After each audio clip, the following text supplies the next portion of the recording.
Greetings, tax tip lovers, and welcome to this week's top 5 top tips in just 5 minutes.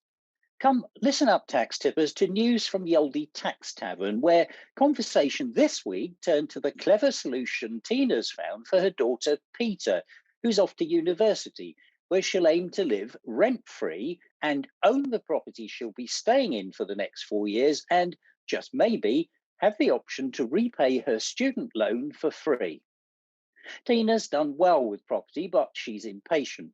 She wants Peter to start her property journey while she's at uni.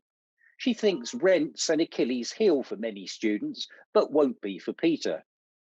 Achilles, a character in Homer's Iliad, killed Hector outside the gates of Troy during the Trojan War and seemed invincible. Actually, he was, except for one spot where his mum, Thetis, was holding him when she dipped him in the magic water of the river Styx, as you do. Acting on insider information, Paris shot Achilles with an arrow to the heel, and in so doing immortalized the phrase, "Feck, it's an arrow." Well, time flies like an arrow, fruit flies like a banana, as Terry Wogan stole from Groucho Marx. So back to Peter. Like most students, she doesn't have any income or deposit, but likes the irony of a conscious decision to invest in property so she can be unconscious in her fresher year. Okay, here we go. Let's unwrap this with a little help from Bob Seger and the Silver Bullet Band from April 1978 as we count down the 5 steps to buying your student house.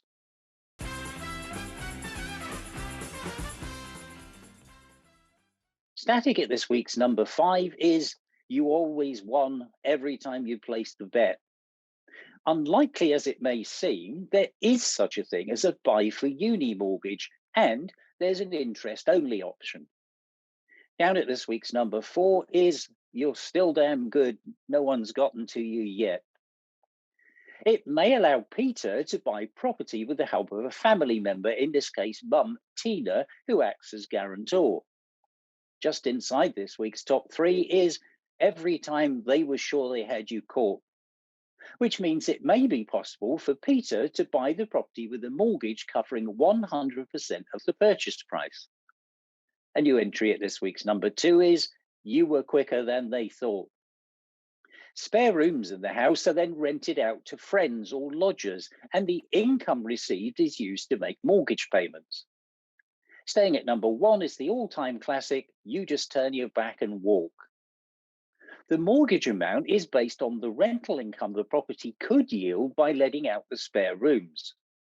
Mum's on the mortgage deed, but not on the property deed, so Tina's income helped Peter's application. Tina put 20% of the mortgage on deposit with the lender, but she did have the option to use her own home as security. There was no stamp duty as it was Peter's first home, and the purchase price was under £300,000.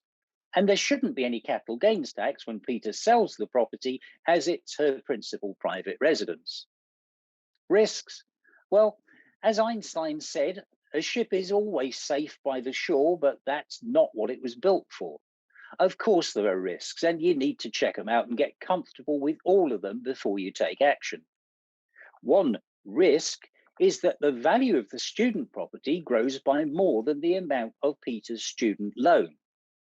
If that happens, and let's face it, there's a good chance it might, but who knows what the time frame will be, then Peter's happy as a pig in Chardonnay, as she contemplates using the tax-free growth in her property to pay off her student loan, or start her own property portfolio.